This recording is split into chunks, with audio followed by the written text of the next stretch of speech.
I'm Judy Shaw for NYSE Floor Talk. Joining me today is Jenny Johnson. She is the President and CEO of Franklin Templeton.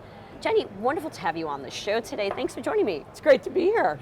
So, Jenny, you just rang the opening bell to celebrate the 75th anniversary of Franklin Templeton. What was that like? Well, first of all, I have to say the stock exchange does an amazing job. I got a lot of my employees here and management team, and it's really exciting to be here. I have to admit, it's pretty fun to ring the bell. So. Definitely invigorating, right? Yes. All right, so Jenny, now you're part of the third generation of your family at the helm of Franklin Templeton.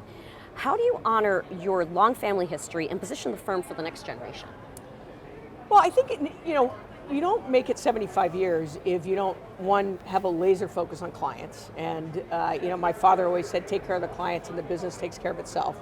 So it means staying focused on what the client's needs are and then really innovating around that. So if we think about where things are today, you see a lot more personalization, ETFs.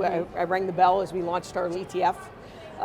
And so there's a lot more innovation to deliver different types of capabilities to clients. Clients are much more concerned about sustainability, so interesting products around that. And then making sure you have the best talent in a firm. And so we've had just a real focus on D&I to make sure we have great talent. And I think that is what carries you, your people that carry you to the next 75 years. Oh yeah, all right. So now you've made a series of acquisitions and strategic investments through the years. Now, perhaps the most notably is in the alternative space, making you one of the largest diversified asset managers of alternative assets. Why has this space been an area of focus for you? I mean, it's a little ironic here on the New York Stock Exchange, but one of the reasons, and I go back to why my grandfather got into the mutual fund business, it was because the average investor didn't have access to the equity markets, and you had the excess return to the equity markets.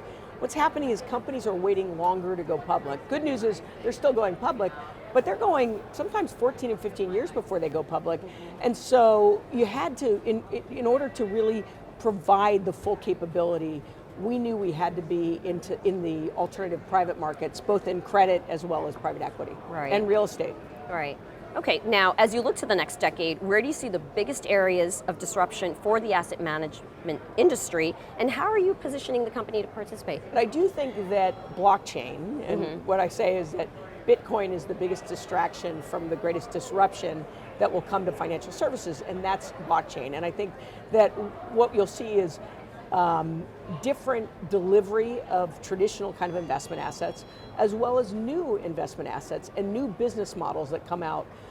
So I think that's probably going to be the greatest area of disruption. But I also think things that are driving, like sustainability and innovation, the technological innovation, all of those things, none of us really have full insight into what it's going to look like.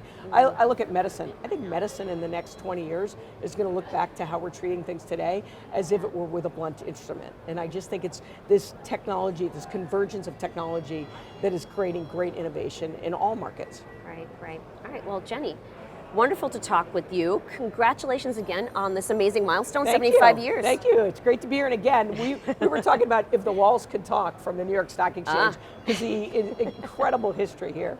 Indeed. Well, thanks for joining me on Floor Talk. Thank you.